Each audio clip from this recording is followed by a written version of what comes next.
Here we go.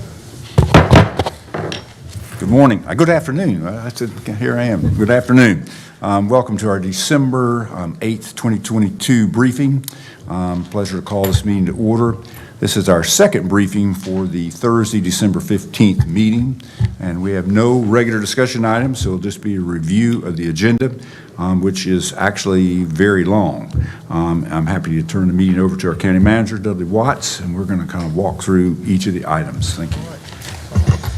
Thank you, Mr. Chairman, and we do have some items for consideration for the December 15th meeting. We'll go ahead and dive into them, and as you said, we don't have any discussion items today, so we should get through it fairly quickly. I'll turn all the planning items over to Chris Murphy. Chris, if you want me to, I'll introduce them and then you can dive into them. The first one's a public hearing on the zoning petition of Olivet Moravian Church from RS9 to IP. Properties on the east side of Olivet Church Road. It's zoning docket F1522. Did I do it in time enough that you can get it up on this? There we go. Yeah, it's there. Good afternoon, Chairman, Madam Chairwoman. Thank you. Members of the County Commissioners. As the County Manager did mention, this is a rezoning from RS9 to IP for Olivet Moravian Church. This is the subject property shown on the Legacy Growth Management Area Plan located in Growth Management Area 3, suburban neighborhoods. This is the location map. Subject property is shown in yellow, again on the east side of Olivet Church Road, just north of the shopping center, mixed-use development there at the corner of Robin Hood, Olivet, and Fleetwood. Subject property outlined in yellow on the countywide aerial photos. This is a subject property looking north from Olivet Church Road. This is the adjacent property to the west across Olivet Church Road. Adjacent property to the south, same side of the road. Adjacent property to the north, that is the parking lot for the church, and looking at the property through those trees to the adjacent property. This is looking north along Olivet Church Road, again the subject property on the right. This is looking south along Olivet Church Road, kind of at the opposite side of the street. The area plan map recognizes Olivet Moravian Church as an institutional use. So IP is an appropriate zoning district and is consistent with the West Suburban Area Plan and Legacy 2030.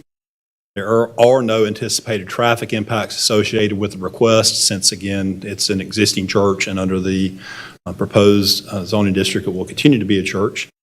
The proposed district is compatible with the existing land use and the surrounding land use pattern.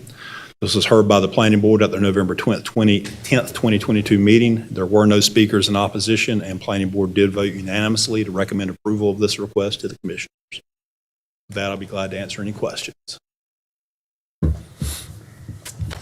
All right. Item 2 is a public hearing on a site plan amendment of RS Parker Homes LLC. Property is located on the north side of Van Hoy Road and north of Fag Farm Road. It's zoning docket F1623.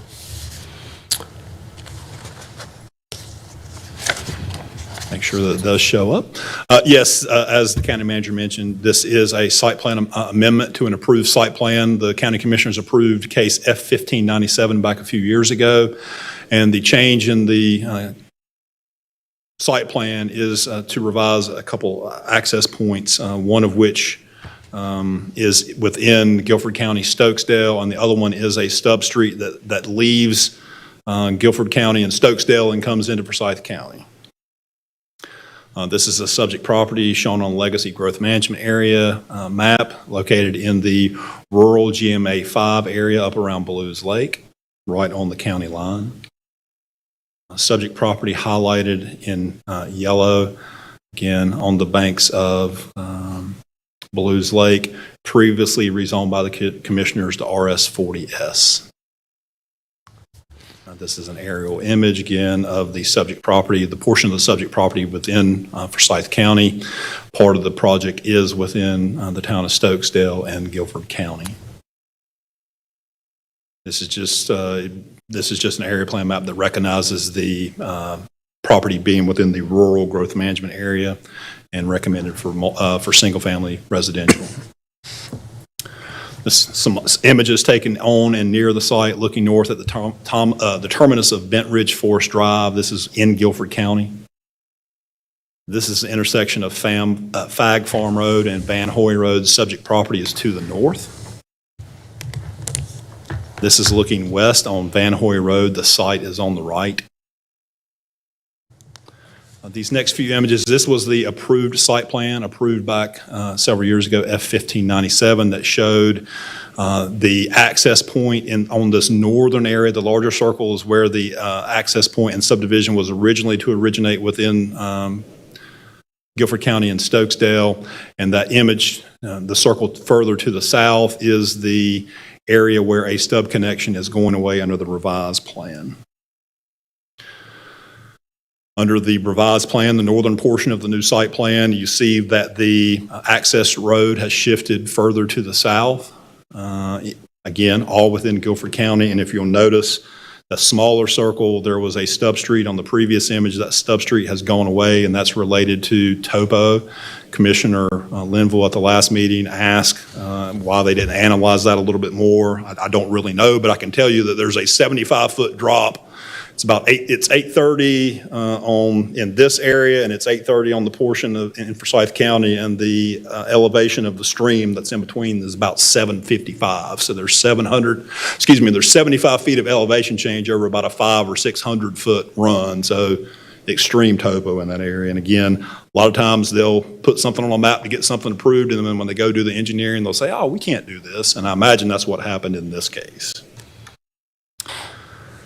This is you'll see the circle on this image. This is where the stub street that was from the previous image would have connected into Forsyth County. That line that runs north-south through there is the Forsyth County, Guilford County line.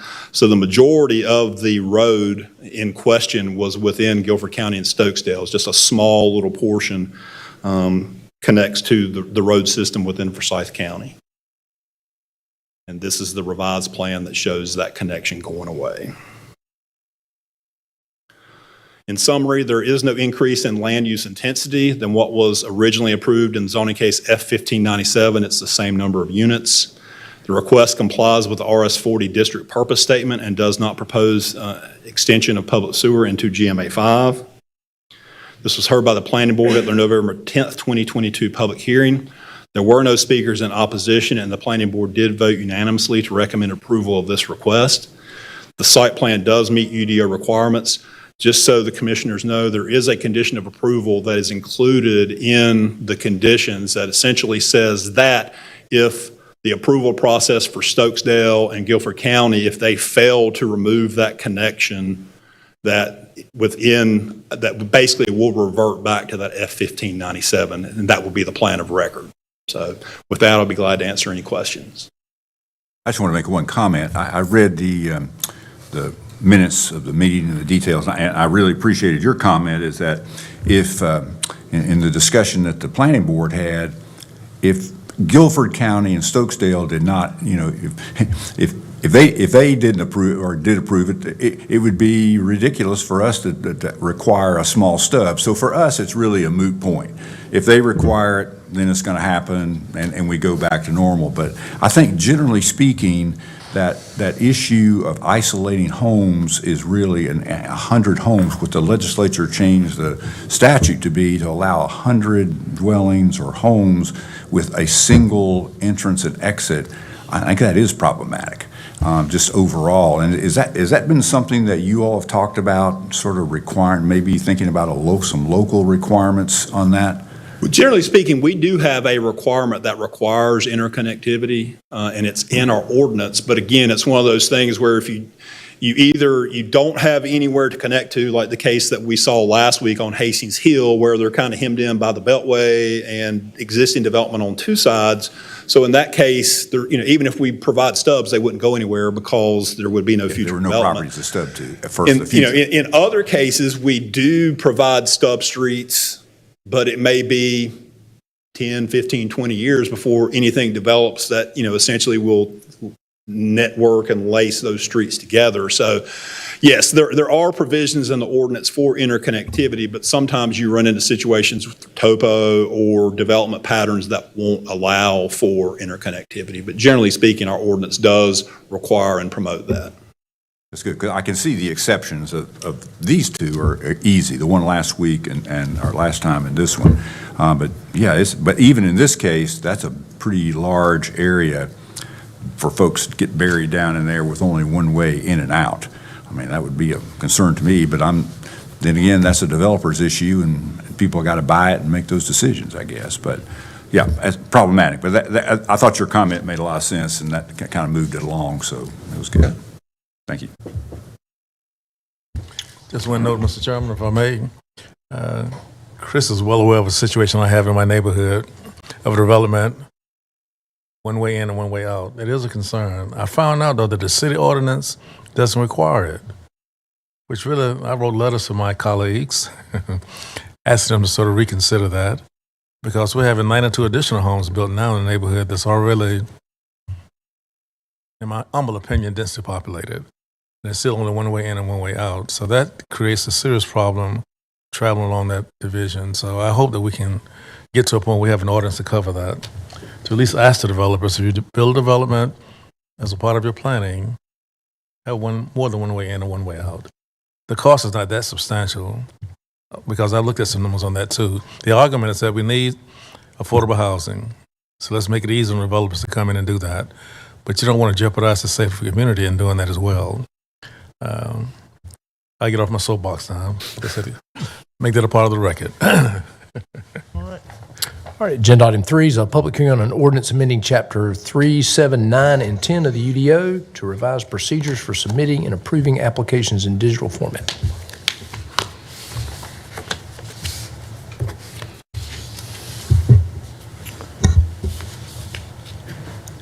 Yes, this is essentially, I mean, we don't like to call things a cleanup, but this truly is a cleanup. This is something that we actually have been doing for the last 5 years. This is something that we are proposing, and it does deal with the fact that we have gone from paper submittals to electronic submittals for all planning and development service functions.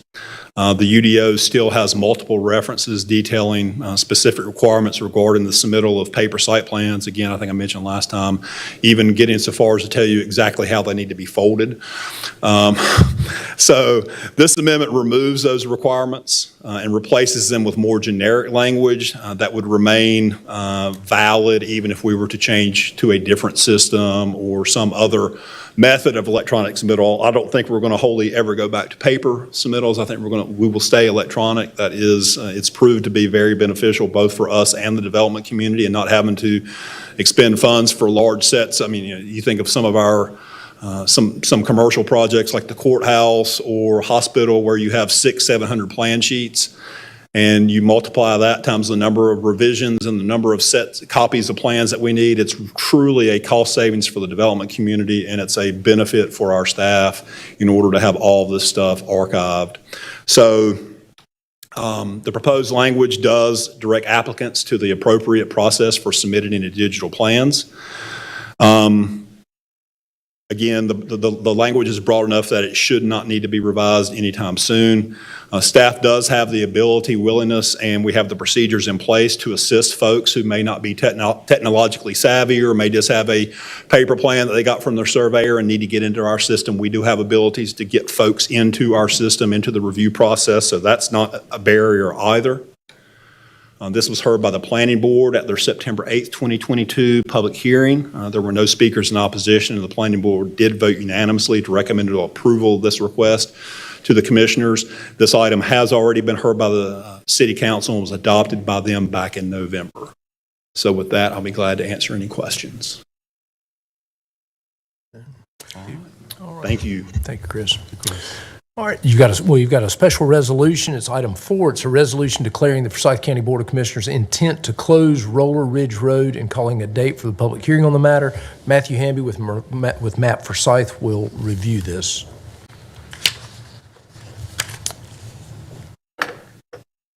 Good afternoon.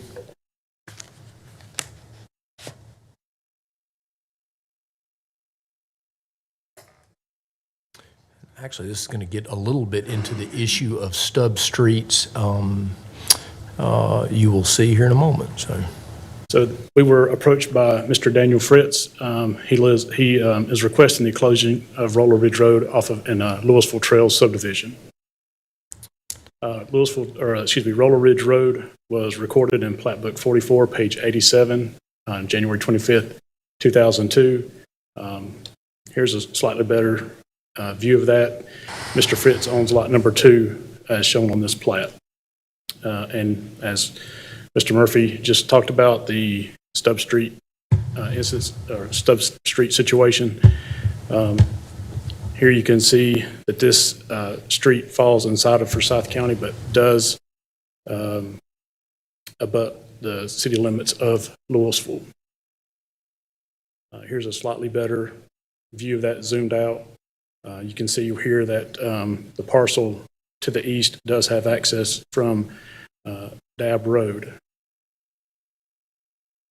The town of Louisville has issued us a letter stating they have no interest, or they have waived the connectivity of Roller Ridge Road to any other subdivisions. So due to the topology and some significant streams, it would be cost prohibitive for anyone to develop Roller Ridge Road and to continue that over to the east.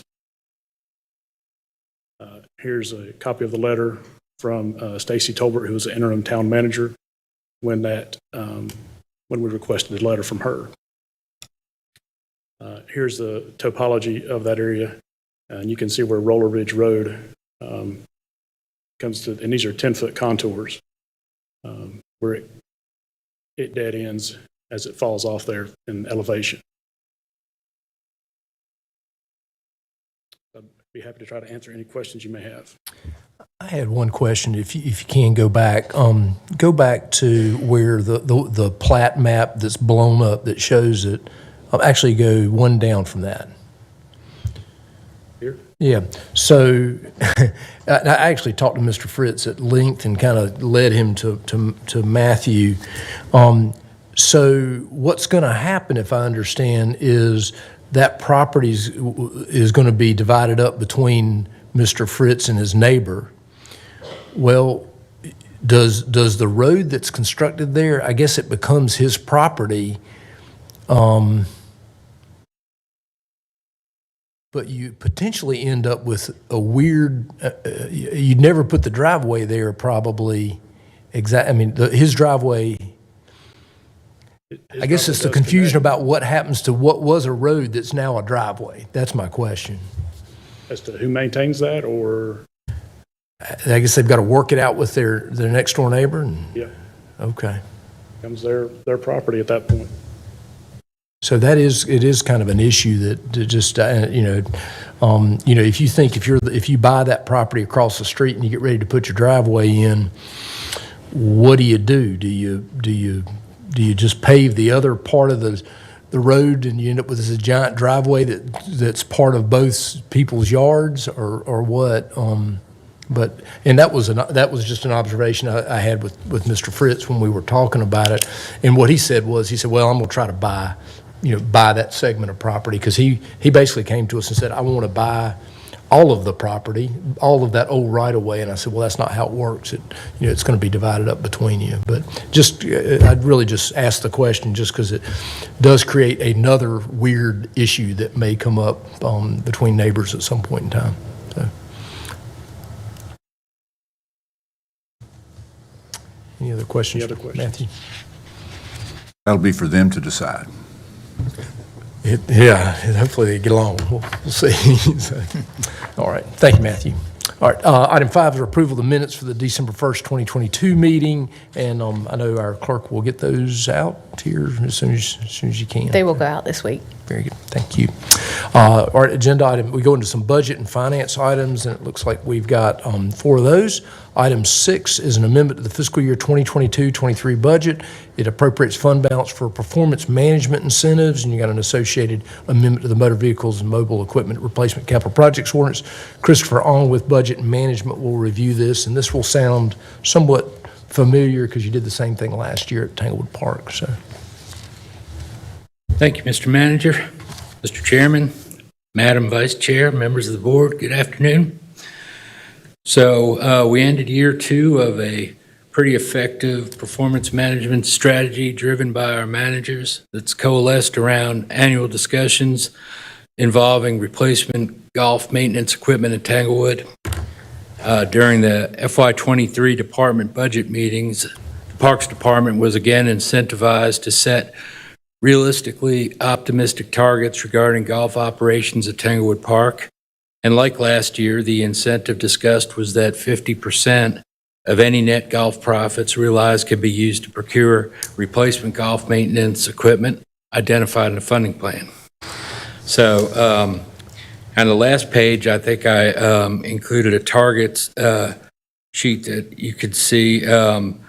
The golf operations had a good year for FY22, recorded $2,179,450 in revenues, offset by $1.8 million in expenditures, equated to about $356,193 in net operating income, of which the 50% share equates to $179,097. So what this agenda item will do, will appropriate that $178,097 in fund balance, transfer to the 2020 motor vehicle and mobile equipment CPO for parks replacement equipment identified in the funding plan. And my recollection is when we started this program, we had about 500,000 in deferred equipment replacement that we were trying to catch up to, and so this gets us not completely there, but almost. Does that sound about right? That's right. Yes, sir. Any other questions? All right. Item 7 is also Christopher's. It's an amendment to the FY22-23 budget ordinance and the 2018 Smith Reynolds Airport Capital Projects Ordinance. It establishes new airport project budgets. And Mark Davidson he is walking up here, so I assume he's got something to say. Okay, yes.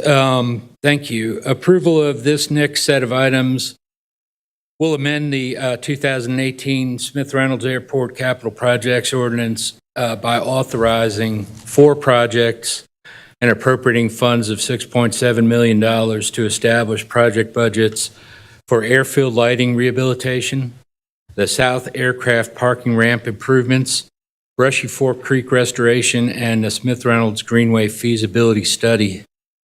Revenue is accounted for as $5.9 million in intergovernmental funding, comprised of $5.4 million in anticipated North Carolina Department of Transportation aviation funds, $320,000 in North Carolina Land and Water Trust funds, $240,000 in Federal Highway Administration funding, which will flow into the projects as they are received, as well as accepting a general fund transfer for matching the local match of these grant funds. And so, which is the other part of this, the action will also amend the 2022-2023 budget ordinance to appropriate $740,000 in airport fund balance for the matching local funds as needed for the local match on the grant requirements, which will be transferred to the 2018 airport CPO. And these adjustments will bring the total CPO budget to around $100,628,271. And I know you've seen parts of these 4 projects at different times here recently. Mark Davidson's here to briefly present these projects together so you can put these projects together in your mind with this budget document. Before I turn it over to him, I wanted to correct one typographical error that I made, which I'll get clarified before the final one. If you look at the 2018 airport CPO sheet, under Section 2, Authorization for Projects, I wrote South Aircraft Parking Ramp Study, $2 million. The price is right, but the project will be corrected to Aircraft Parking Ramp, South Airport Aircraft Parking Ramp improvements. That's for the whole project. I don't think we need a $2 million study, so I apologize for that. And so with that, I'll turn it over to Mark Davidson. Thank you, Christopher. Sure. Good afternoon. I know Ted likes pictures, so I'm just going to show you quickly what we're talking about here. Shouldn't take too much time. I'm going to flip to the next slide here. What Christopher just talked about with the 4 projects, the airfield lighting rehab, our signs and electric lights out there, we got 525 lights and 114 signs on the airfield, and they date back over 25 years, and it's time to upgrade these, and the NCDOT as well as the FAA agree, and so they have allotted those funding to us at 90%, so with our 10% match. But what I'm excited about is this will lessen the load on our staff for maintenance. And also, we spend about $17,000 a year on electric for the airfield. And so I think with the LED lights, it should go down almost, hopefully over half. Aircraft South parking ramp, as Christopher just mentioned, a lot of these projects you've seen in front of you before. This is where we were working with Mr. Mounts, looking at repaving this ramp. We've had it in our plan for $1.1 million. For several years. It's in bad shape. I think it was 1996 when the ramp was created. And so we're looking at rehabbing that entire ramp, and then also adding those other improvements such as the shade ports, rehabbing that auto parking lot, adding a sidewalk. Another element of this request is a Brushy Fork Creek. We talked about that in previous meetings.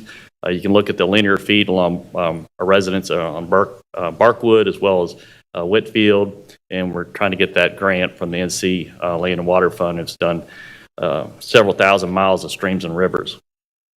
That grant's at 80%. And then the last one I wanted to share with you was the Greenway feasibility study. The county owns over 750 acres at the airport, and on the property line on the eastern edge seems to be a good opportunity for a greenway. So before we jump into that, we think there should be a feasibility study done, and there's funds through the MPO, $300,000, where we just have to come up with a local match of 20%. And what we're looking at there is potentially connecting a greenway from the airport all the way into downtown. It'll also help us with security and wildlife issues at the airport. So this is just a feasibility study to see it's possible, and then there'll be a lot of coordination with the neighborhood and all those kind of things. I just wanted to run through those by real quick, and I have a couple agenda items later in the meeting, so I'll be back up. Any questions? Well, thank you. That was helpful. Kind of Excuse tie me? all that together. I said that was helpful to tie all those 4 projects. I got to unshare here. All right. Agenda item 8 is an amendment to the fiscal year 2022-2023 budget ordinance. It appropriates fund balance resulting from fiscal year 2021-2022 sales tax revenue, to Article 46 money for the Winston-Salem Forsyth County Schools. I'll turn it over to Kyle Wolf, and I know we've got our CFO from the school system here share as well. So. Good afternoon, Commissioners. And as you know, the citizens of Forsyth County approved the levy of an additional quarter-cent sales tax back in March of 2020, and the Board of Commissioners has allocated these funds to the school system to supplement income for teachers with the goal of raising that the local supplement to be competitive with the top 5 school systems.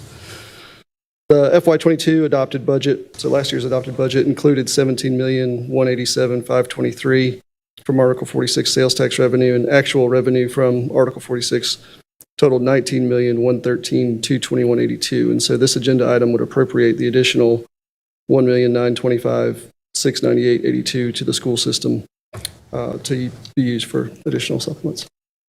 And like Dudley said, Tommy Kranz, our CFO from the school system, is here to discuss it as well. So.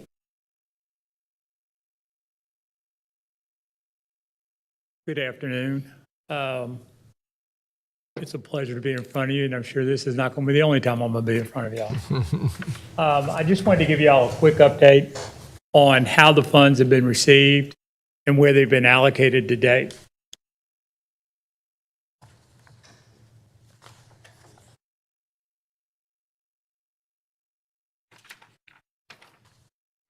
So in talking to personnel within the district, as well as reading all the documentation, it appeared to me that there was 2 main goals for Article 46. Number 1 was to make it more competitive, the district, on the supplements that were being given to teachers. At that time, we weren't in the top 5 inside the state. We were actually even higher than that. And the goal was to be within the top 5. And then to the extent that there was funds available, you could also use it for educational, instructional purposes. It was not intended to be used just any which way that traditional local funds could be used. It was intended to be strictly for the instructional side of the equation. Today, the district has received, after you do the appropriation that Kyle just said, $36 million over the last 2 years, with the budget projected of $18.1 million for this year. Those funds were used 3 different ways, or proposed to be used 3 different ways over the last 2 years. In FY21, the first set of the money was done for the supplements. We went and increased our supplements by $6 million. Then in year 2, we increased our supplements by $8.6 million. Year 1 was 24%, year 2 was 28%. So total that has gone to supplements was right at about $20.1 million. Now, I wish I could sit here and recite to you exactly where every penny went inside of that, but I've had my hands full in the first 6 months just trying to get to some basic information and pull things together. So in the future, you will be able to get an account from us exactly where the penny was spent. Today, I can assure you it has been spent just with inside the local funds. The district's local funds, right now, 84 cents of every dollar of local money is spent on salaries and wages. When I back out utilities, custodial, transportation, those costs that are needed just to keep buildings open, what's left in local for academic purposes is sitting at $10 million a year.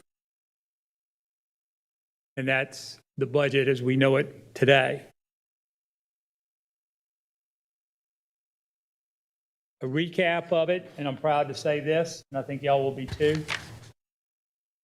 You see that when we began this in 2019 and you began having those discussions about Article, we were ranked 20th in the state, with number 1 being the highest supplement. In 2020, we came in at 18, and this is based off of what's called the SS 300, which is a report we filed with the state, and it's on the local salary supplements that I'm comparing apples and apples. We were paying $4,309. In 2021, when Article 46 kicked in, our average went from $4,309 to $5,614, an increase of 30% or $1,309, and we saw then we were ranked 8th. In 2022 that just ended, the supplement went up $254 to $5,868 on average, a 4.52% rate, and then we are ranked 10th. Going forward, we can start to put more dollars into the Article 46, because remember, we have 2 supplements on everybody's pay, and then the veteran teachers is a third. So you had the traditional local supplement, and that's various amounts based on your step. You have the Article 46, which is running at $300 as flat. And then the veteran teachers this year were not at a 4% raise. They, on average, were about a 2.5% raise. Where that occurred, it was on the state salary schedule. When I hit step 15 and went to 16, it's frozen. 15 and 16 are the exact same, and it stays that way through step 24. When I go from 24 to 25, there's a bump.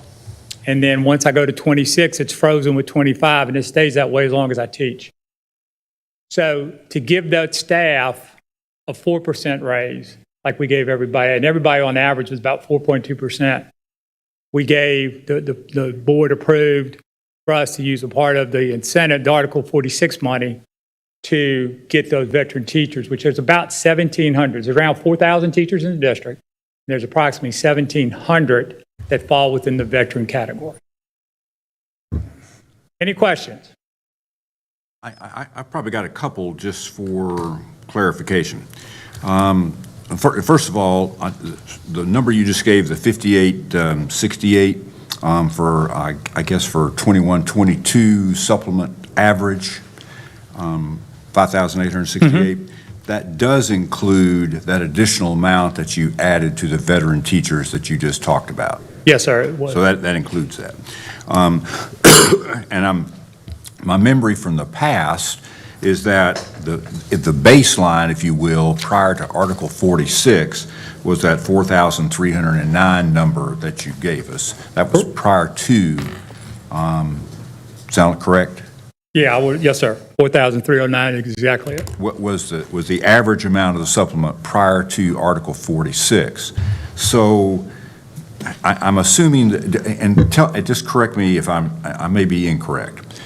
On the teacher pay stub, does it actually kind of show up as essentially it's old supplement, which was based into that 4309? Correct. And then does it show up Article 46 supplement? Yes, sir. It shows up as base, local, Article 46, and then there's a second Article 46 now on the veteran teacher. So you're actually, yeah, that could be, so every time you adjust it, you think you're going to add another Article 46? I would not think so, sir. I mean, you're just, because it seems like 3 is very good, and actually the local supplement basically stays the same, because you Correct. kind of froze it. Yes, sir. And now you've been able to adjust and add on to it.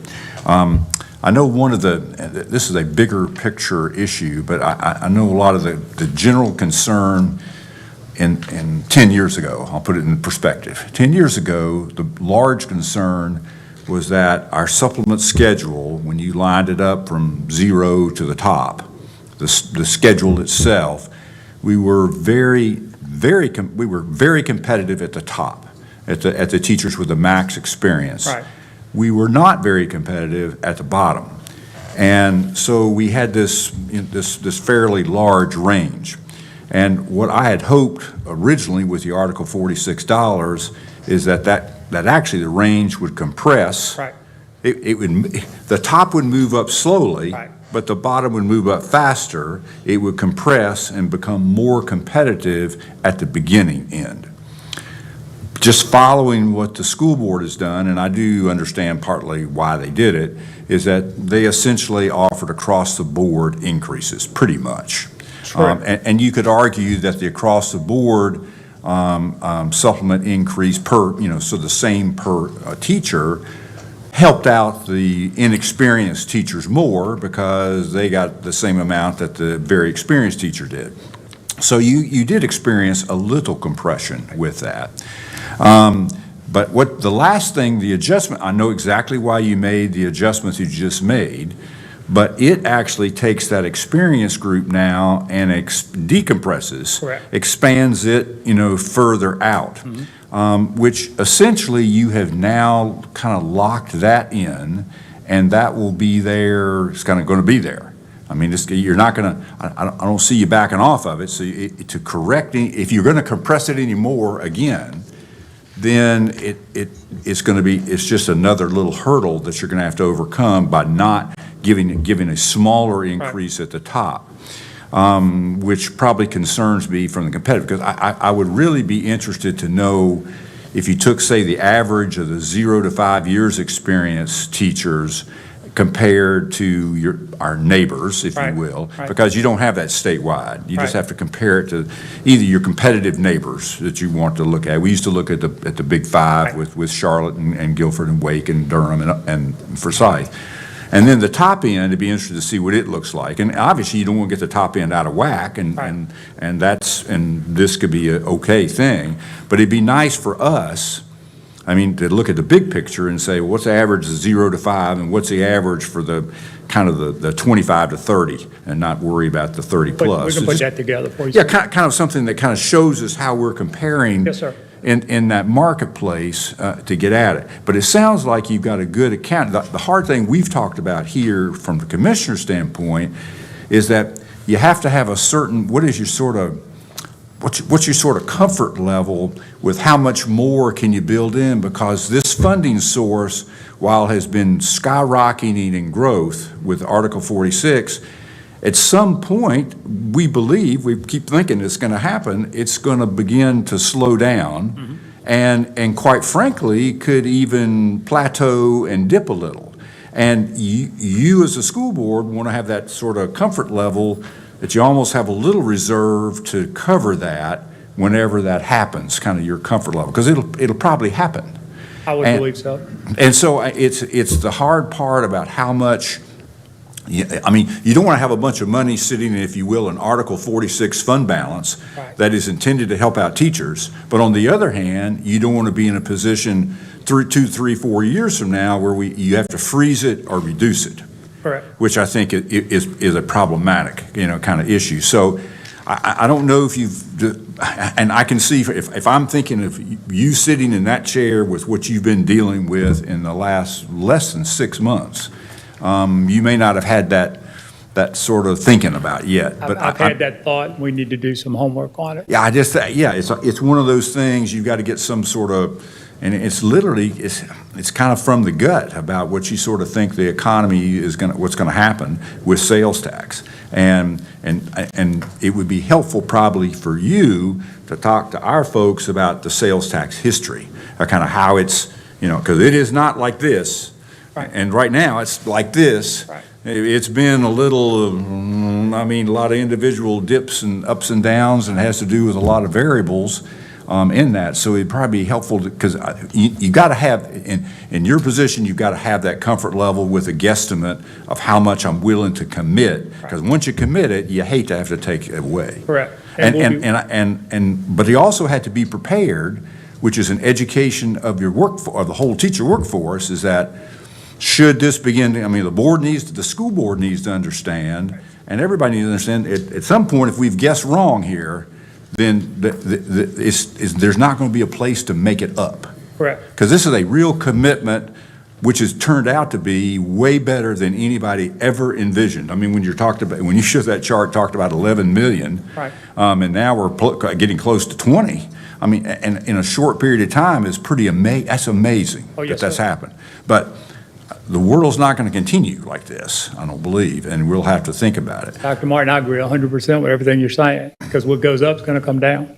Yeah, so I think I understand where, and those rankings of the 8th and 10th, that sounds about right, because everybody else is doing a whole bunch of other things Right. too. It's a moving target always. But at least it allows us to sort of have a little better, and to get in. So I feel comfortable with all the money is going, and you have a good way to track it. Right. Which is great, and this extra 1.9 million is just one of those cushions that Correct. helps you as you plan, and I think what you put in for next year, you're budgeting, 18 million. So we yeah, got- 18, which looks like a reasonable, you're kind of leaving on the table from the total received this year about $1 million, which is good, I think, probably. I'm sort of thinking my comfort level would probably be pretty good with that. Right. And because that's going to accommodate some slowdowns and some Correct. things that would happen. So that does look good. And I apologize for talking so much, and maybe others want to ask some In more his questions. superintendent mode. What did you say? I said you're in your superintendent mode. Well, this is kinda this is enjoyed it. one time, well, that is true. I'll just have to agree. As you were talking, and then as Dr. Martin was talking, I had a bunch of numbers going around in my head, and about the time I thought I had it, they zoomed right by me, so I didn't really know what I still don't think I know exactly where we are, so I'd like to simplify it if it's possible. Right. And we've got Wesley Young from the Winston-Salem Journal, and I was thinking, now what you said, I think I understood, but I'm not really sure. So on the front page of the Winston-Salem Journal, in big black headlines, where do we rank out of the 100 counties in North Carolina? 10. 10th. Yes, sir. That's it. No, On supplements, yes, sir. 10. right. So I don't think you can beat that if you're 10th out of 100 counties in North Carolina. That says something the Journal can print and be very happy about. And I hope that when you watch the 6 o'clock news on Channel 12, they'll lead with that, because that's a pretty darn good report. Well, and I'll say this, y'all need to be proud that the Article 46 generated to the school system $36 million. Probably far exceeding what anybody thought. I haven't seen projections, but I would imagine. Of that, $14 million has gone back into teacher salaries in the form of a supplement. So, that's something to be proud of as a county. Your economic development, the revenues that you're generating, and the school system appreciates that. And you should take credit for that, because it's a huge accomplishment. Let me just make sure I understand what you just said. You say that the total amount generated is roughly In 2 years was $36 million. 36 million, and how much has been paid in supplements? The increase, just the increase in the supplements now, Okay. because you had the other pay, was you allowed, because of that, 14 million additional dollars went into the instructional staff in the form of supplement. Seems like it should be more than that, but I Well, I I- think the issue is that, and I'm going to be careful what I say, I don't mean to criticize anybody, but as you said, when you're doing a budget, you got to have some confidence level and you have to do some projection out there. And you've got to have that plan that says what's going to happen the next year, 2 years, 3, 4, 5 out there. You better have some idea of what's going on. And I think they did what they thought was the best, but as we have a little bit more cushion than we probably should. So what is that? Is the cushion 16, 17 million like you're suggesting there? More Today? than that? Yeah, No? yes, sir. I mean, if you looked at it, you'd say, Tommy, how much did I give you? The school system generated was 36 million. Okay, so, I hear what you're saying. So, And so where I paid the yeah, bonus. I feel a lot more comfortable personally of spending more of that down. I agree. But I also don't fault being super conservative because, let me tell you, the way we were thinking about sales tax 2 years ago was we were worried. But I do think we're a little bit overly conservative at this Yeah, point. well, I'd rather be overly conservative than than have the a other surplus way. than be saying, what am I going to do here? Correct. We were anticipating 11 million. I know, exactly. Came in at 36. Yes, sir. Thanks. I had one technical question. Fiscal 2023, you have 18.1 million in your budget. What do you anticipate the supplement being for 2023 for the teaching staff? I think as Dr. Martin said, you've got the money that has come in that we can do some things with the teacher, step 0, say to step 10, that beginning base, and maybe make a little bit of an adjustment there. A lot will depend though on what the state's going to do within their budget and our increases. Okay? I mean, we got a large number of personnel. I mean, we basically have 8,000 employees, of which around 4,000 are teachers. And that's just teachers. That's not counting assistant principals, social workers, guidance counselors, the psychologists and stuff.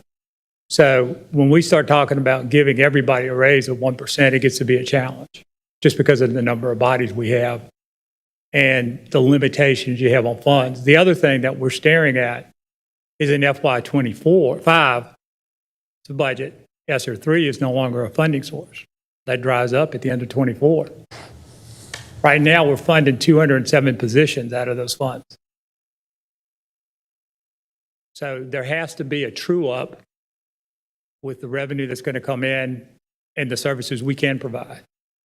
And Ms. McManus and her team are working diligently on that already as we work on the 24 budget. But there's some real challenges there. This would be the time to maximize its use, but be, I think, conservative, because what goes up will eventually come down. I have a little experience in the school system, but I'm looking at just a specific number here. Between 21 and 22, there was an increase of about $254, yes, in the supplement. So for 23, you expect them to get at least that much, or you can't say at this point what that I wouldn't might want be? to say right now because I'm still putting a lot of numbers together. So if I give you a number, I want to live by it. I mean, that's just the way I operate, and I'd prefer right now. I'll come back. I'll come back and tell you. I have no problem being very open and honest with you guys and ladies. I don't mean to say guys, ma'am, and for anything. I don't. I apologize. But I'll be very open and honest. And final question, what's the starting salary now for teachers, beginning teachers? Right now, step 0, they're at $3,700 a month. 37 a month. Yes, sir.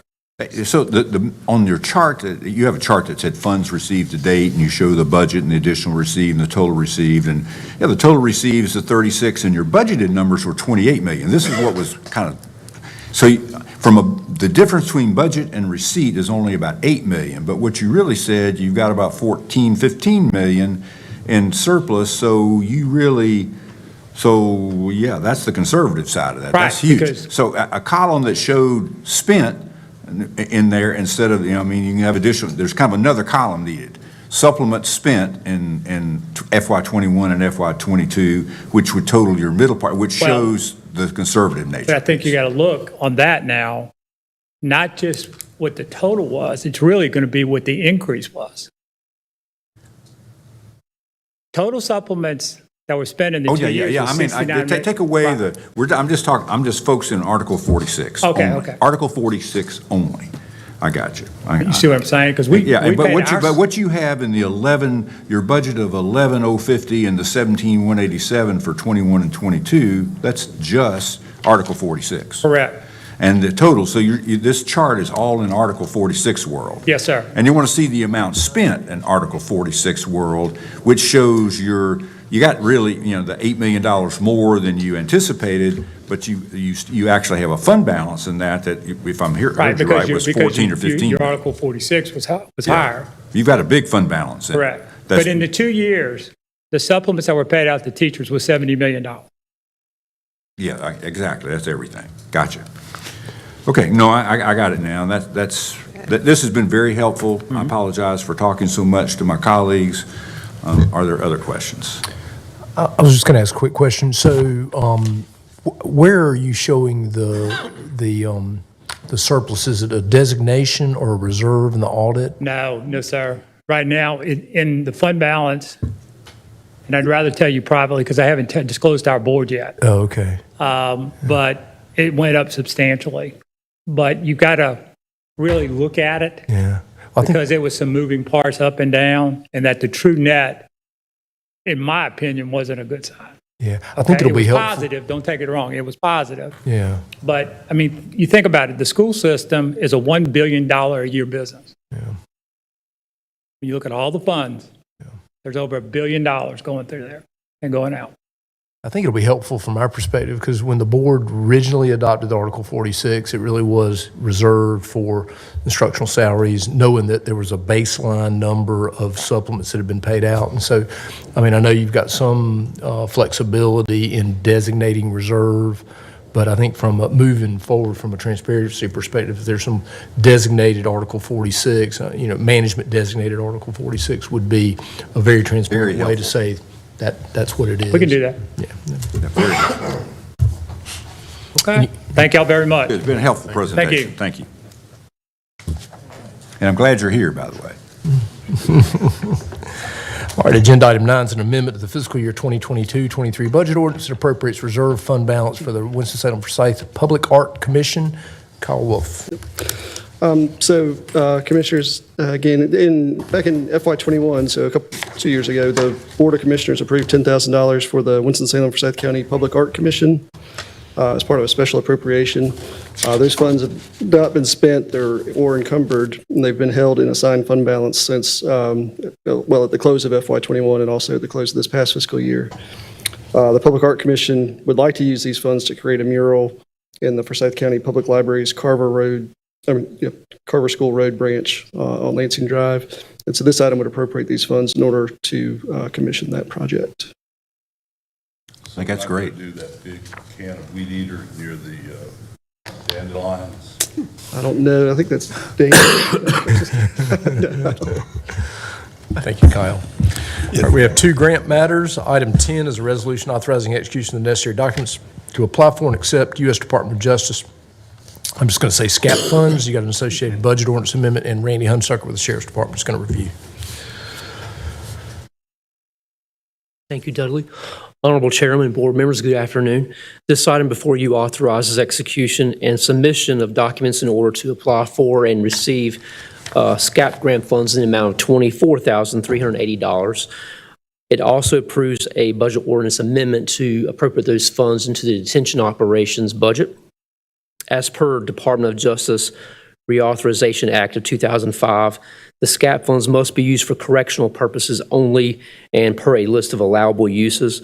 The Sheriff's Office maintains in coordination with the Budget and Management Department documentation showing the past use of funds and projected future use of the funds. Since the original award in 2010, the Sheriff's Office has received, including this amount, has received $1,176,000, and we have spent almost $974,000. I would be happy to answer any questions. Any questions? Thank you much. Thank you, Randy. Agenda item 11 is a resolution ratifying submission of an application to the North Carolina Department of Commerce and acceptance of a grant for programs to aid and encourage the location of Zeal ABEG Incorporated, North American headquarters and manufacturing plant. You got an associated budget ordinance amendment, and Hassani Mitchell from Community and Economic Development will review. Good afternoon, Commissioners. Pleasure to see you again. This item ratifies a grant application to the North Carolina Department of Commerce and also the acceptance of those grant funds. There's also a budget amendment included in this. As you all know, this board back in October approved an economic development incentive package to Zeal ABEG, the ventilation systems manufacturer. These grant funds would be used to assist with the location of that company here in Forsyth County. It is important to note that these are pass-through funds. The county, we would apply, and these funds do not impact or interact with that economic development incentive package. Happy to answer any questions. Any questions? Thank you. Thank you. Thank you, Hassani. All right, agenda items 12, 13, 14, 15, and 16 are all ARPA-funded items. As you know, the board approved the ARPA spending plan. All those items come back to you so that we get the final agreements and resolutions together. And Aisha Carter has been working diligently to get all these completed, and she has made great progress. And we are looking forward to a report at some point in time where we can show the spend on them. I'll introduce just the title, and then you can go through them. Is that good? All right. The first one is the Forsyth County's request to fund the bipolar ionization and air conditioning equipment for the Forsyth County Law Enforcement Detention Center. Good afternoon, Commissioners. You've seen this all before, so I will be brief. Forsyth County's request to fund bipolar ionization and air conditioning equipment for the Forsyth County Law Enforcement Detention Center. This is a general service request that will improve air quality of the Law Enforcement Detention Center for the overall health of staff and occupants. Staff approved funding for $100,000 for bipolar ionization and air conditioning to prevent COVID in congregate settings. Questions? Could I ask Daryl, is this the same equipment that the school system's using? Okay, thank you. Okay.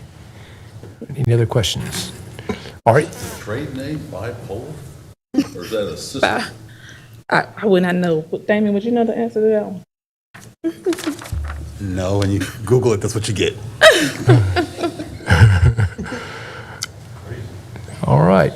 Okay, item 13 is the Forsyth County's request for Streamlab Bookmobile. So this is a library request, and it was approved by staff for $497,300 in ARPA funds. This will provide educational programs and training focused on science, technology, reading, engineering, art, mathematics, and language to disproportionately impacted communities in Forsyth County. We will be out for bid on a new bookmobile. Pardon? We will be out for bid on a new bookmobile once this gets going. So, all right. 14 is laptops. Another library request of ARPA funding, which will provide mobile laptop labs at each of the county's 9 library branches in order to provide digital literacy programming that will feature computer skills, workforce development training, and instruction in online databases subscribed by the library. This project shall not exceed $62,075 for equipment and/or capital. Questions? All right. Item 15 is Cooperative Extension's food produce boxes. So this is Forsyth County's agricultural program through the NC Cooperative Extension. They're seeking funding to provide a minimum of 80 underserved families in Forsyth County fruits, vegetables, and healthy protein food boxes, along with nutrition and wellness education. This project will use $150,000 in ARPA funding. All right, questions? Very good. And the last one, item 16, is an agreement with Addiction Recovery Care Association, or ARCA, for medication-assisted treatment. So ARCA requested $151,554 in ARPA funds to hire an experienced licensed clinical addiction specialist and 2 part-time peer support professionals to help develop, establish, and implement medication-assisted treatment for the opioid pandemic. No questions. Thank you, Aisha. Thank you. Off and running. All right, we have a number of items that relate to contracts and purchasing matters. Item 17 is a resolution authorizing execution of an agreement between Forsyth County and Aquatech Pool Management, Triad LLC, for lifeguard services at Peter Brunstetter Aquatic Center at Tanglewood Park. Constantine Stamati, business manager with Parks, will review this.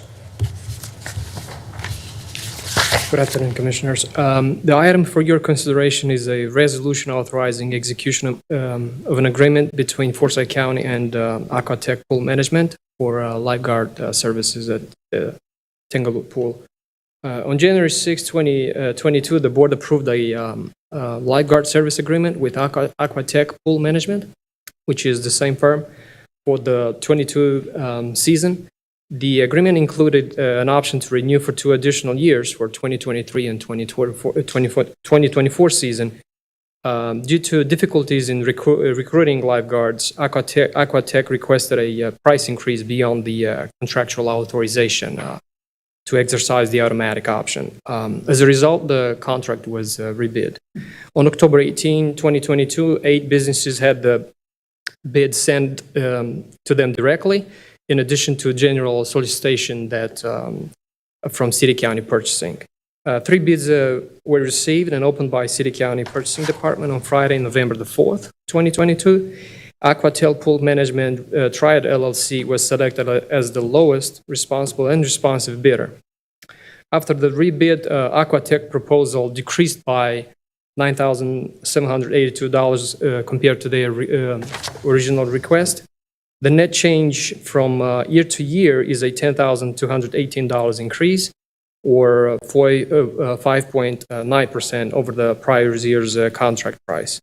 The agreement for board consideration today includes the option to renew this agreement on an annual basis for up to 3 years within the budgeted appropriations, not to exceed a 3% yearly increase. And with this, I'll be happy to try to answer any questions you may have. Any questions? Thank you, Constantine. Thank you. Items 18 and 19 are both airport matters, so Mark Davidson's going to come up and review, and I'll just introduce both of them. Item 18 is a resolution authorizing an agreement with Avcon Engineers Planner to provide design and bidding services for the airfield lighting rehabilitation project, and then the other one is rezoning services and conceptual graphics for the Smith Reynolds Airport. Mark. All righty. Let me go to the next one. Okay. So I pretty much mentioned this project earlier about the airfield lighting project. This is where Avcon Engineers and Planners will design and the project and prepare bidding documents, the amount of $229,787. Designing plans, remove, replace existing lighting and signage on both the runways and the several taxiways with the new LED lights that I mentioned, base cans, conduit infrastructure, and then the new home run circuiting to our vault there at the airport. This is being funded 90% by the NCDOT. So what they do is they perform their own independent fee estimate to make sure it's in line, and they did. And so it's all good to go. We just want to make sure we don't get a lighting system out there like a Christmas tree where one goes out, they all go out. So that's what we're excited about. And then this also goes in line with Taxiway Alpha that's being designed as well. So it'll all happen at the same time. Any questions on that one? Okay. The next one is exciting. Out at the airport, we have several acres of land on one side of the runway. You can see there with the red arrow there, Site 4. And Site 4, to give you an idea, this is like a marketing brochure. We have several different sites around the airport that we'd like to develop and for future job growth and job creation and to go along with aeronautical businesses. And Site 4 is a pretty large site. It's 64 acres. But we also have to keep in mind the neighborhood is right here. When you see in the aerials of the airport, this site right here, you have the Brushy Fork Creek that we mentioned before. We have the neighborhood. And so what we want to do is something that's very compatible if we're ever going to develop that site. And so what we're looking at possibly is, I think it's a great alternative, is this electric vertical takeoff and landing, EVTOLs, as well as short takeoff and landing, as a perfect site for this Site 4. Since it is close to the neighborhood, what we need is some conceptual plans, as well as looking at rezoning, because it is so close to the neighborhood. So this is the first phase of several phases, and we wouldn't go forward if this phase does not work out, because it's really essential to work with city council members. I've been talking to Councilmember Burke about it, and this first phase is just to get some conceptual drawings as well as working with rezoning. And so the thing about the electric vertical takeoffs, they're very quiet. We could possibly have an assembly plant there. We've actually had a couple visits from these type of companies, and so it's very exciting. This is I had GIS come up with this one. This is to give you an idea with the airport. This area over here in purple, when I was talking about rezoning, this is Site 4. A portion of it is still, it's not GI, it's not GI. A portion of it's still RS9 residential. So we can't even move forward with any of the plans or any plans until we figure out, well, we can do the conceptual plans that I'm bringing to you today. But we want to make sure the neighborhood is good with these kind of developments. And so working with City Council, looking at trying to get rezoning these parcels here. So like I said, we need about $36,058 to move forward.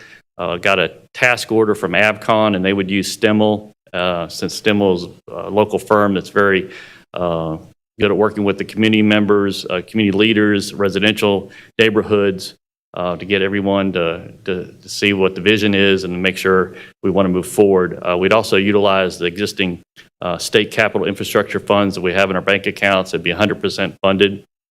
So with the permission of the county commissioners, we'd like to go ahead and execute the task order and start moving. And this is one of the first, like I said, one of the first things we'd have to do if we ever want to get the FONSI, the finding of no significant impact for that area.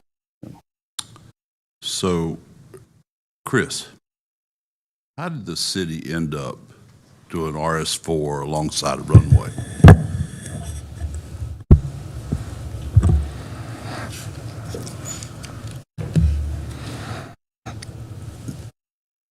I would have to do some research. Essentially, the airport itself was the most intense district prior to the conversion back in '95.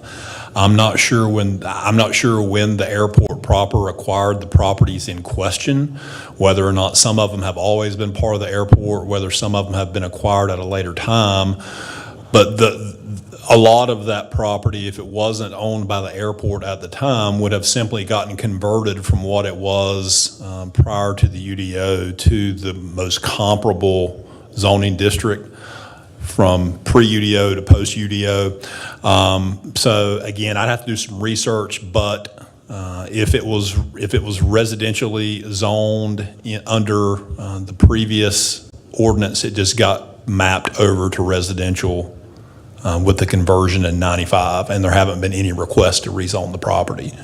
So that is all within the responsibility of the city and the city government, correct?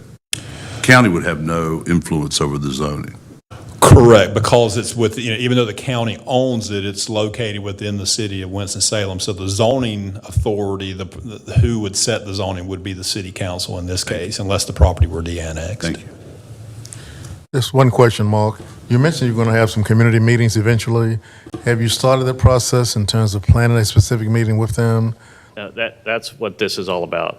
I did not want to mess this up because I wanted to make sure that we had some conceptual plans, show some buffer before we went to the neighbors. And I talked to Councilmember Burke, and she also said, she wants to get in front of the neighborhood as well and get buy-in. But I wanted to make sure that before we go ahead of anybody, in front of anybody, that we have not a full plan, but at least some idea what's going on. So that's what this is the first phase of that. So.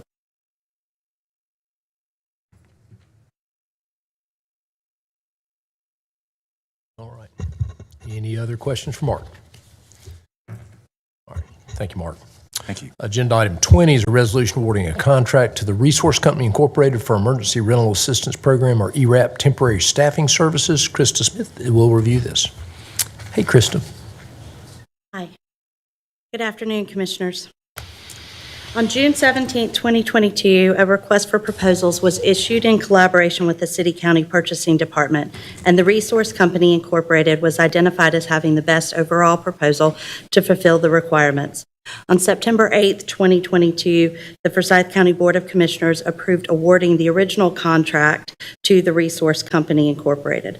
Now, Forsyth County Department of Social Services is requesting approval for a second contract to be issued under the approved RFP for temporary emergency rental assistance program staffing under the terms of the agreement, funding source, and audit purposes of the grant funding. Billable rates will remain the same for administrative and fiscal temporary staffing, consistent with the RFP as follows. A rate not to exceed $22.08 per hour for temporary administrative staff, and a rate not to exceed $27.60 per hour for temporary fiscal staff. It's the recommendation of the county manager, the social service director, and the purchasing director on behalf of Forsyth County DSS that the contract to provide ERAP temporary staffing services be awarded to the Resource Company Incorporated for the current fiscal year through June 30th, 2023, or until the grant funding is exhausted. Total payments are not to exceed $204,614, and the agreement for the ERAP temporary staffing consists of 100% federal grant funding. I'm happy to take any questions you have at this time. This is really just to close out this ERAP. This is just to close out the program, I guess. Correct. Okay. Yeah. We have been using temporary staff to run a big portion of that, as well as some of our staff, and we're just at the tail end of ERAP and need to bring that one under the same contract. Yeah. This kind of gets us over the finish line and done with ERAP. Good. No question. Yeah. Thank you. Thank you, Krista. All right. Agenda item 21 is a resolution awarding contracts for the purchase of the furniture for the new courthouse. So we are at the place where we are far enough along to buy furniture. So Damon's going to review this.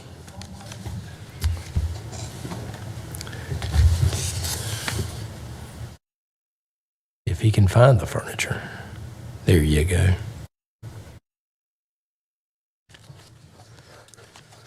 Thank you, Mr. Chairman and Commissioners.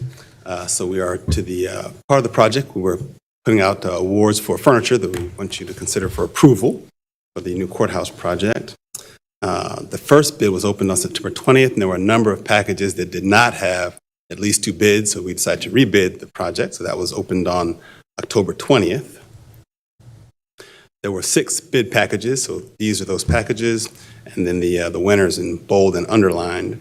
So it was for courtroom furniture, which had been Souder Manufacturing at $439,849.50.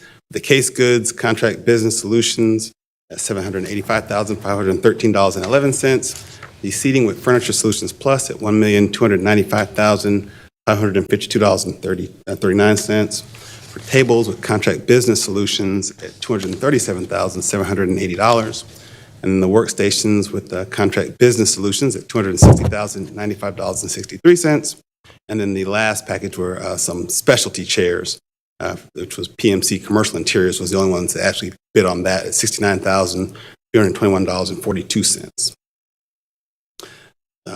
Before putting these projects out for bid, the project architect conducted an inventory condition assessment of existing furniture inventory at the Hall of Justice. And so some examples of repurposed furniture, and there's some pictures here, but the 7th floor workstations that had been bought only 6 years ago. The Hall of Justice file cabinet inventory, a number of those are coming over, and then conference tables and inventory. And then you can also see there's a safe there and mail slots and various other things that we're bringing from the Hall of Justice over that were not part of the bid purchase prices. So what we'll be doing is furnishing 5 floors of the new courthouse, and then the lower level, which is 240,000 square feet, versus what exists now at the Hall of Justice, only 165,000 square feet. That would include courtrooms, public common areas, support court spaces, including jury assembly and deliberation spaces, then workstations and accompanying furniture for the different outfits that you see there at the bottom that are in the Hall of Justice or otherwise will be relocated to the new courthouse. If you take all those different packages and the winning bidders, and that tallies to $3,088,112.05. The courthouse project furniture budget was $6 million originally and dropped down to $5 million as the project got smaller. So we came in under budget. And if you have any questions, I'll try and answer those. A lot of good interest in those and pretty competitive. Second time around. So I thought that was a good lick. I always like seeing that. I had one question, please, Mr. Chairman. Contract Solutions, is that a local firm, Damon? I don't know. I have to look and see. I'm not sure. Okay. I'll get back to you with that, though. All right, thank you. Damon, while you're there, you want to go ahead and do item 24, which is a resolution of amending the lease agreement with Forsyth Humane Society to terminate on March 31st, 2023. Sure. So pursuant to the Forsyth Humane Society giving us contractual notice to terminate that agreement with the county to provide care and custody for animals at our animal shelter, and then to facilitate either the return to the county operating care and custody of animals or to negotiate a contract with the Humane Society to continue doing that, staff has prepared a second amendment to the original agreement that does a couple of things. First, it changes the termination of the original agreement from December 31st, 2024 of that extension to March 31st, 2023, which is the first quarter of the year that's coming up. Now, the Humane Society exercised their termination clause in the existing contract, so it really would end December 31st of 2022, but this will extend it a quarter. Also, the Second Amendment revises the compensation piece to where they will now receive $375,000 for that quarter. So for January, February, March, we would pay a total of $375,000 to the Humane Society to continue an operation while we either transition back into it or negotiate a successful extension to the existing agreement. While funding negotiations are taking place, staff has simultaneously posted the shelter manager's position and will likely be doing some other things in the interim because it's like a time-sensitive nature of the negotiations as well as being able to get back into this. So we're going to be going down these two tracks concurrently, depending on where we land. That answer any questions? Good. I thought we had a good meeting this morning. Had a couple of folks from the Humane Society, and actually 3 commissioners met, and it was had a good exchange. And I think they're going to go back one more time. We'll hear from they're I think hopefully going to have some kind of emergency meeting of their board and at least get back to us with some responses. So moving forward, and I'm certainly in favor of the 3-month extension period. I have that. All right, thank you, Damon. All right, item 22 and 23 are both John Burgess's. They are involved in the North Carolina property tax system software, and I'll just turn it over to John. Good afternoon, Commissioners. Items number 22 and 23 relate to tax administration software that we use for appraising and collecting property taxes. And as the county manager had mentioned earlier, we utilize the NCPTS software system, which is owned by the North Carolina Association of County Commissioners. Both of these agenda items detailing the system support and cloud hosting agreements are between the county and Farragut Systems, Inc. Farragut is the sole provider of services provided by or authorized by the NCACC for the NCPTS product suite. The maintenance agreement term runs through October 1st, 2027 at a cost of $243,095.35 for the current year, with annual escalations not to exceed 10% per year, while the cloud services term runs through October 1st, 2025 at a cost of $143,500 per year, with annual escalations not to exceed 5% per year after the first 3 years. While price escalation clauses exist as stated, the actual history is that over the last 10 years, there have only been 2 maintenance increases, one for 3% and one for 6%. So it's not a typical thing that we have price increases in our support, but it is possible, and wanted to make sure you were aware.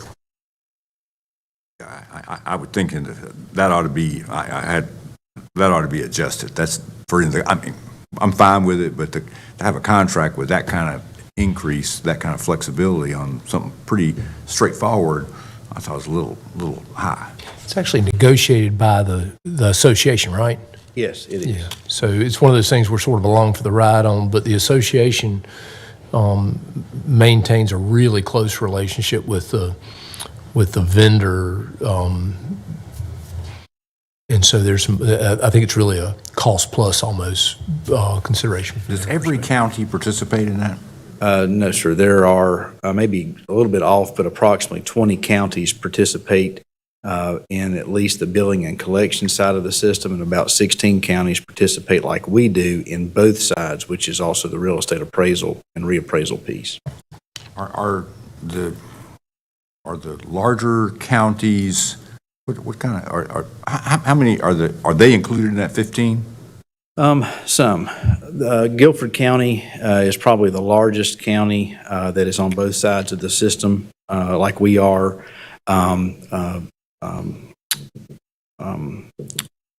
Trying to think, Asheville is on one side of the system, and Cumberland County also is on both sides of the system as well. Those are the largest. We're the largest three that are in both sides. Mecklenburg is on one half of the system on the billing and collection side. And Wake was the original creator of this system in the beginning. They are no longer a part of the consortium, if you will, and they maintain their system on their own. Interesting. Okay, thank you. Thank you, John. Okay, we've got two property matters. Kirby Robinson will come up and review both of them. One of them is a property on Kevin Drive, and the other one is Pittsburgh Avenue property.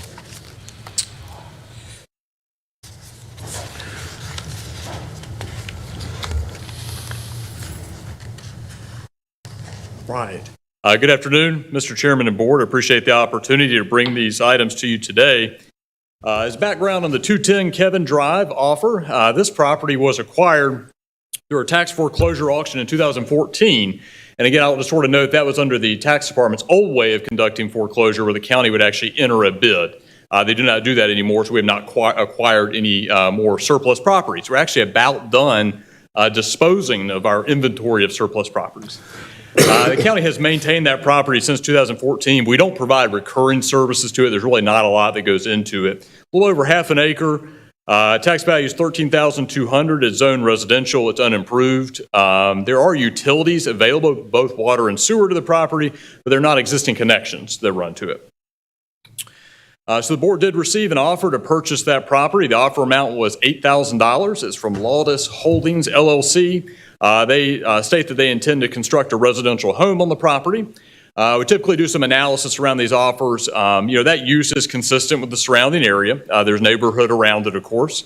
It's really located over near the Target on University. That's about the area where it is. And obviously, their intended use matches the existing zoning classification that's there. The offer is 61% of tax value. Our metric is typically 50% to bring the offer to the board. And I'll say this is one of the first times that I've seen that I think there's going to be some good competition for this property. I mean, our goal as staff is to really get the word out there and bring that number up if we can. So if the board does want to move forward with that offer, the bidder has made their 5% deposit with the clerk. We will publish it the clerk will publish it for the required 10-day period. And then the last and highest offer will obviously come back for your consideration and acceptance. If you do want to move forward, we will market the property to the local Realtors Association. We're going to list it online. We'll send flyers to the neighborhood, and then we'll put a sign on the property as well. And as I understand it, there's already an offer that's a little bit higher than that out there that's ready to go. So we're excited about that. If you'll recall, we brought you 4 individual offers for these lots. I want to say it's about 2 years ago. It used to be 4 lots. We looked at it with planning and the county manager and decided to recombine it into 2 larger lots, thinking that would bring the collective value up, and it has. So in this property, we're almost $1,000, I think, over where those 2 lots would have been before. So that's good. That's a win. I'm happy to answer any questions the board has. Yes. Go back to what Yes, sir. the tax value is 13.2. Yes, sir. Well, if that's a tax analysis by the tax department with the work they do, then after somebody's made I think we just ought to make a policy that whenever if somebody comes in and makes an offer, that then from that point, we'll let them know what the tax value is, and that's where we start. Yes, sir. So if you can do it that way, unless there's some complication here that I'm not seeing. I certainly appreciate the kind of the recommendation here. I will tell you, this offer came in a little less than $8,000. Typically, what I do when I get those offers is try to get them up before I bring them to you. I know the board had previously sort of considered 50% of tax value of when you would want to see an offer. And as any good realtor will tell you, if you get an offer, you need to bring it to your fiduciary. And so that's sort of what I'm doing here. If the board wants to just say tax value, I'm certainly happy to do that. Yeah. And Commissioner Linville, moving forward, if you say, if the board says collectively, that needs to be 100% of tax value, that's that's easy guidance. And we can certainly do that. Or you could say 75% or something. I would propose to go with 100% of what the tax value is, and then if we get offers and it don't get to that point, then we make a decision of whether to take that highest offer or not. Exactly how you do that, Mr. Attorney, I don't. It's sort of where you start. I mean, the real question is, where do you want to start, and when does the board want to see the offer? We have had offers that are below 50% of tax value, and you never see them. But once they hit 50%, we bring them to you in hopes that just the pure market and the things that we do after that drive that up. And we've had some success with that, I guess. We have before. It depends on the property. Some are more desirable than others. Obviously, this is a buildable site, so we'd expect to see some competition there. And obviously, the board can reject any and all offers at any time in that process. Well, my thought is, as much work as it's done on evaluation, and then when they come up to whatever the number is to go with that number, and if it's not right, let the market prove it's not right. The only thing I'll add to that, sir, is I know the tax department, if it is non-taxable property, does not look at it as intensely, I think, as they would taxable property. It's not that they don't look at it, but I think the tax assessor or collector will tell you that if it's government property, it might be a little bit different in how they approach that. So we could always have the tax department look at that value too when we get an offer. Commissioner, I'll just add that it's up to the board as to what you want staff to bring to you. And so you certainly, even if Kirby brings this to you, you certainly can say, no, I don't want to sell it at 50 or 60 or 70% of tax value. Sometimes tax values may or may not be what the market's going to pay. And if the board has a tolerance for holding property longer, that's certainly fine, and the board can do that. Well, I'll just tell you ahead of time, if you come back with the $8,000, I'm going to just say, make a motion to reject it and go back to this and just give y'all a little more work to do. So that's okay with me. But what I'd rather do is, unless there's something I'm missing, is whatever the tax value is on property like this, and is to start at that number, or if somebody is give us an offer, tell them what the low number is that we'll start from, and start from that. That's what I would propose to do. But if the board members want to do like we've been doing, I'm just telling you what I'll do when we come in next time. Sounds good. So this would be, why don't we, I'll just propose that we go ahead and leave it on the agenda as it is. Obviously, the board can take action to that effect next Thursday. That'll provide Kirby guidance to go back, and then we'll know exactly where we are, and we'll see what the tolerance is. I think that works. So. Okay. The only favorable thing that I see is that they plan to build a residential home. Is that correct? That's their intent, yes, ma'am. And so therefore, we would be getting property tax that we aren't getting now. But in the future, if we want to change it, that's fine. But I think we ought to stay with this one the way it is, since the bidder did not know that fact. Yeah, I mean, I don't think we're obligated in any way to this bidder, and I don't think Kirby's reflected anything that the board is actually going to accept this offer, so we're probably fine with it. You know, the only other consideration we have sometimes is, and this property may not be as big an issue, but you kind of want to accept, you at least want to start the number somewhere lower, particularly if you've got some maintenance, you know, a lot of maintenance cost on it. The next property he's going to talk about is one where we actually got some maintenance, you know, it's just cost us to hold it, and so, but that'll be good. It's good guidance, and frankly, exactly what we want to hear, so. Kirby, I had one question. Yes, sir. You said you had a second interest in this property? As I was processing this one for your consideration, I got a second one, which is the first time that's happened. And so basically my response to them was, this is fantastic, that's great, stay tuned, and I'll let you know. As part of our marketing effort then to reach back out to those folks. Was it closer to the tax value? Closer, yeah, yes, sir, than it was 9,500 was my recollection. And the only reason we didn't back up on this one is we'd already collected the 5% deposit, and it was kind of in the chute. Sure. All right, we'll go ahead and take the next one. All right, oh, I'm wrong way. I'm still going the wrong way. There we go. All right, in terms of the 2530 Pittsburgh Avenue property, the background on that is the city and county as joint owners deeded the property to Northwest Child Development Council in 1997 for use as a daycare facility, and you'll probably recall that deed contained a reversionary clause that said if they stopped using it for a daycare, it would revert back to the city and county. And they did stop using it as a daycare. They vacated the property. So in July of 2021, as a result of a bankruptcy proceeding, the property was deeded back to the city and county. And since that time, we've worked together to maintain it.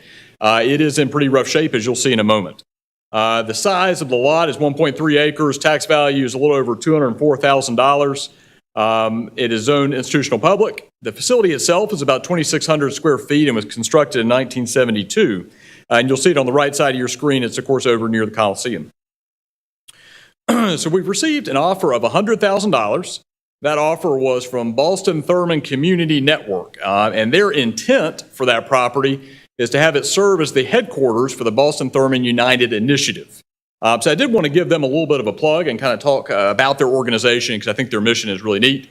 The mission of BTU is to end the cycle of intergenerational poverty in the Ballston Thurman community by working with partners to achieve safe and affordable housing, quality education for children, and strengthen the well-being of residents through quality healthcare, food, and physical activity. So they plan to use the facility as a hub for programming and the organization's day-to-day operations. So an analysis of that offer, it is almost 50% of tax value. However, the condition of the facility really has deteriorated and will require substantial capital investment to repair and operationalize it for use. It's really to the point now that if the city and the county do desire to hold it, so the board wants to hold on to it, we probably need to put some money into it just to keep it from really becoming into a state of disrepair. So during negotiations with that group, we did assist them with a robust due diligence period. We don't normally do that before a group makes an offer, but this was a little bit different. We want to make sure they understood what they were getting into there. So we provided them with a light facility condition assessment. We worked with the city to do a commercial site evaluation and an asbestos survey. Pardon me. Those results indicated really that our staff feels like it'll take at least $250,000 to renovate the facility. We need to put a new roof on it. There's some interior alterations that would need to happen there, and the mechanical, electrical, plumbing needs need attention as well. The proposed use does fit within the existing zoning classification. That's good news. It would not have to be rezoned. Additionally, renovating and improving the appearance of the facility is likely to be well received, obviously, within the community. And the facility will require asbestos abatement. So in consideration of these items, the proposed offer to staff does appear to be fair and reasonable. And again, that tax value, tax only knows about the facility what you tell them. So if you invite them in, they will do a more specific assessment of that. That obviously has not happened on Pittsburgh Avenue. So in terms of a process there, the bidder has made their 5% off deposit with the clerk to the board, and if the board does desire to move forward with that, the offer will be published for the required 10-day upset period. The last and highest offer will come back to the board for consideration, as well as the city for acceptance. And I will say the city council approved advertisement of the offer at their most recent meeting, I believe this past Monday. Either board may reject the offer at any time. Obviously, the advertisement cost is non-refundable. And then we would essentially split the sale proceeds at closing. And so I'm happy to answer any questions the board has. Could you read again the purpose by which they want to use this building? So it's going to be kind of their operational hub. They'll do community programming, and their staff will be based there. I can read their mission again? Yeah. Okay. The mission of BTU is to end the cycle of intergenerational poverty in the Boston Thurman community by working with partners to achieve safe and affordable housing, quality education for children, and strengthen the well-being of residents through quality health care, food, and physical activity. I hope, we hear this all the time. I mean, you could just take that language and duplicate it for all the other great places and nonprofits that have come before us. I hope they finally teach some ambition and some economics studies on how to get ahead in the community and in the world, and just quit this handout stuff all the time. It would be just delightful. That's all I got to say. Yes, sir. I do think, I do understand that that the Boston Thurman initiative received a pretty significant portion of ARPA funds from the city. And so that's where some of, they're getting bolstered, I believe, by that. And so that's part of what's driving their ability to do this work. Did they know about the condition?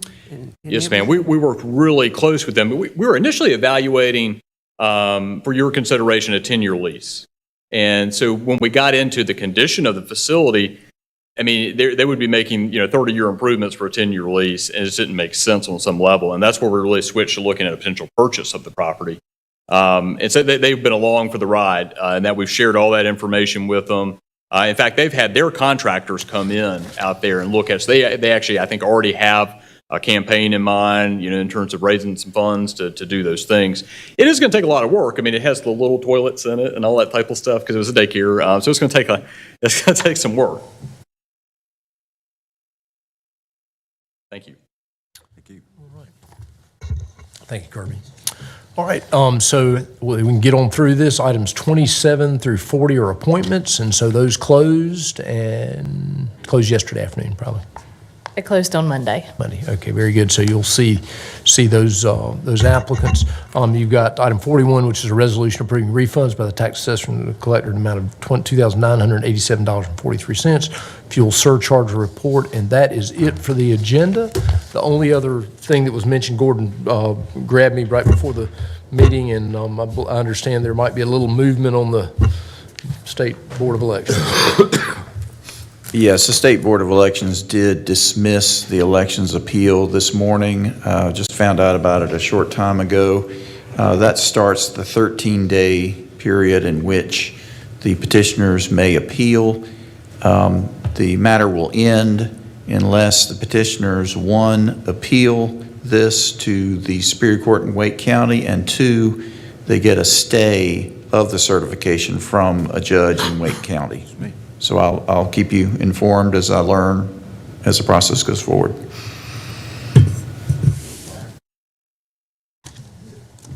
Adjourned.